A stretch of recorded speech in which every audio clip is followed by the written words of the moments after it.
और घूम रहे हैं तो दो तीनों लड़के आ गए, बोले कि आप कहां से आए हैं? स्वामी विवेकानंद जी महाराज ने कहा कि सबसे पहले तुम लोग बतलाओ कि तुम कहां से आए हो।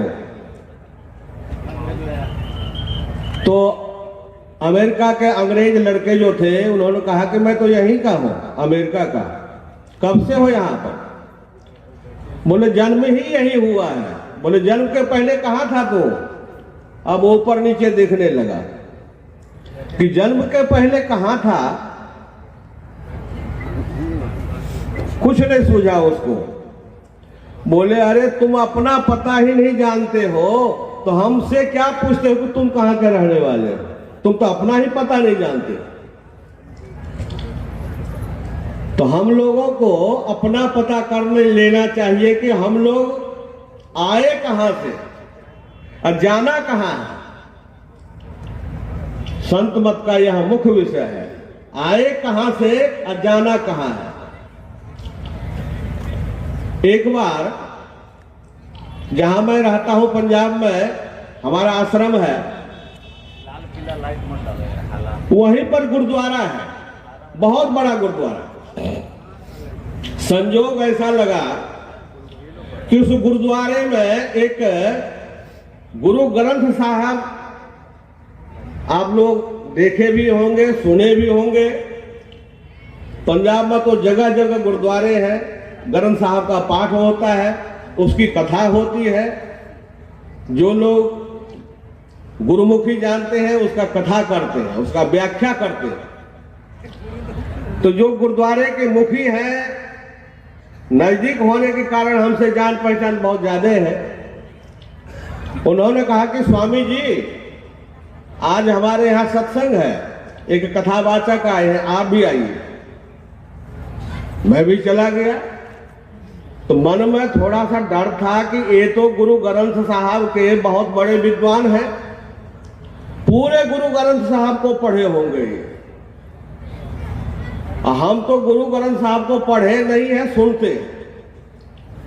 गुटका है छोटा छोटा, उसको तो पढ़ा हो, लेकिन पूरे गुरु ग्रंथ साहब को नहीं पढ़ा हो। तो मैं सोचा आज तो लगता है कि गुरु महाराज ही हमारी इज्जत रखेंगे, क्योंकि गुरुद्वारे में आया हो ये बहुत बड़े विद्वान है गुरु ग्रंथ साहब के। तो उन्होंने कहा कि पहले आप ही बोलिए। मैं गुरु महाराज को स्मरण किया, मन ही मन। मैं कहा गुरु महाराज मैं तो गुरुद्वारे में आया हूं, ये तो बहुत बड़े विद्वान हैं, आप हमारी लाज तो आप ही रखेंगे। मैं शुरू किया यही जो अभी पूर्व वक्ता से आप लोग सुन रहे थे कि काहे रे बन खोजन जाई, सर्व निवासी सदा अलेपा तो ही संग समाई, पोहप मधि जो बास बसत है मुकुर माही जा साई, तैसे ही हरि बसे निरंतर घट ही खोजो भाई, जन नानक बिनु आपाची ने मिटेन भ्रम की काई, काहे रे बन खोजन जाई। देखिए एक बात आप लोगों को बतला देता हूं, पढ़ना कुछ और है, गढ़ना कुछ और है। संत मत में बाल का खाल निकाला जाता, बाल में खाल होता है। आप एक बात को सुन रहे हैं। जितने हमारे यहां वक्ता है, कोई पीएचडी तो एक बाबा है और सब नीचे ही है, थोड़े पढ़े लिखे हैं, लेकिन ईश्वर के विषय में जब बात करते हैं, सुनते हैं, सुनाते हैं, तो आश्चर्य लगता है कि ये लोग क्या पढ़े हैं। तो पढ़े क्या है? गुरु महाराज ने हम लोगों को पढ़ाया है। हमारे प्रोफेसर आचार्य गुरु महाराज, उन्होंने हम लोगों को यह पढ़ाया सिखाया कि परमात्मा कहाँ है, कैसे जाना जाता है। उसी बात को हम लोग जानते हैं और बोलते हैं। तो उसी पर मैं व्याख्या किया। और जिस बात को गुरु ग्रंथ साहब में लिखा है उस बात को वो लोग जानते नहीं है कि परमात्मा कहाँ है, नहीं जानते। इतने पोथी पढ़ लेते हैं लेकिन ज्ञान नहीं, क्योंकि ऐसे जानकारी उनको मिली नहीं है। जानकारी नहीं दी गई है कि परमात्मा कहाँ है। वह परमात्मा हर जगह है, कोई जगह खाली नहीं है। प्रभु वर्णन में आवे नाही, अकथ अनामी अहे सब माही। वह वर्णन में नहीं आता है, देखने में नहीं आता है, लेकिन है। कैसे है? अक्षय अजय अति सघन रहा है। परमात्मा सघन रहा है। जिस तरह आकाश को हम लोग देख रहे हैं, जिस तरह आकाश ऊपर कहां इसका अंत हुआ है कोई नहीं बता सकता। अमेरिका के वैज्ञानिक भी नहीं बता सकता कि आकाश का अंत कहां हुआ। परमात्मा ऐसा है, बहुत फैला हुआ है और छोटा भी है। छोटा होने के कारण हमारे अंदर में भी है। इसी को कहा गया है, नेरे सूझत नहीं लियानत ऐसो जिंद, तुलसी या संसार में भयो मोतिया बिंद। नहीं जानते। जो नहीं जानते इस परमात्मा को वो कहते हैं परमात्मा नहीं है। हाँ, तो क्या कहते हैं कि जिसके आंख में मोतियाबिंद हो गया, नहीं दिखाई दे रहा है, तो डॉक्टर के पास जाते हैं। डॉक्टर मोतियाबिंद का ऑपरेशन करके चश्मा लगा देते हैं। जब चश्मा लगा लेते हैं तो बहुत दूर तक देखते हैं। मैं धरारा में रहता था, सन 73 में धरारा आश्रम में गया। 80 तक धरारा आश्रम में रहा मैं। हमारे ब्रह्मलीन पूज्यपाद श्रीधर स्वामी जी महाराज वो पटना से आंख के ऑपरेशन करा के आए, चश्मा लगे हुई थी।